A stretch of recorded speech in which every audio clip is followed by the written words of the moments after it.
சப்பாத்தி தோசைன்னு எது கூட வேணாலும் வச்சு சாப்பிட்ற மாதிரி ரொம்ப சிம்பிள் அண்ட் டேஸ்டியான சிக்கன் சுக்கா எப்படி செய்கிறதுன்னு பார்க்கலாம்.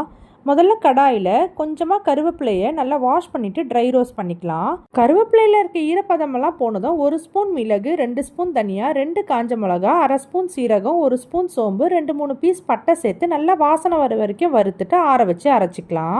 இந்த ரெசிபி செய்யறதுக்காக நான் இன்னைக்கு 1/4 கிலோ சிக்கன் வாங்கி நல்லா வாஷ் பண்ணி வச்சுருக்கேன். இப்போ இது கூட நம்ம அரைச்சி வச்சிருக்க மசாலா தேவையான அளவு உப்பு சேர்த்து நல்லா மிக்ஸ் பண்ணிவிட்டு குறைஞ்சது 1 மணி நேரம் மேரினேட் பண்ணி தனியாக வச்சிடலாம்.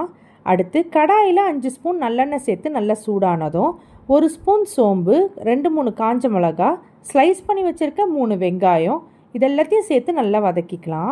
வெங்காயம் லைட்டாக கலர் மாதிரி வந்ததும் 1 ஸ்பூன் இஞ்சி பூண்டு பேஸ்ட் சேர்த்து பச்சை வாசனை போகிற வரைக்கும் நல்லா வதக்கிட்டு காரத்துக்கு ஏற்ற மாதிரி கொஞ்சமாக மிளகாய்த்தூள், தேவையான அளவு உப்பு சேர்த்து நல்லா கலந்து விட்டுக்கலாம்.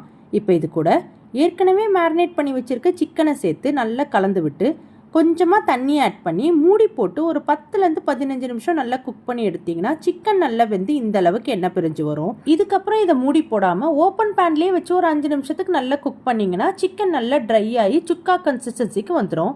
ஃப்ரெஷ்ஷான கொத்தமல்லி போட்டு சர்வ் பண்ணிக்கோங்க. ரொம்ப டேஸ்டியான சிக்கன் சுக்கா ரெடி. இது chapati, dosa, white rice, ghee ரைஸ்னு எது கூட வேணாலும் வச்சு சாப்பிட்றதுக்கு ரொம்பவே டேஸ்டியாக இருக்கும். நீங்களே ஒரு வாட்டி ட்ரை பண்ணி பாருங்கள்.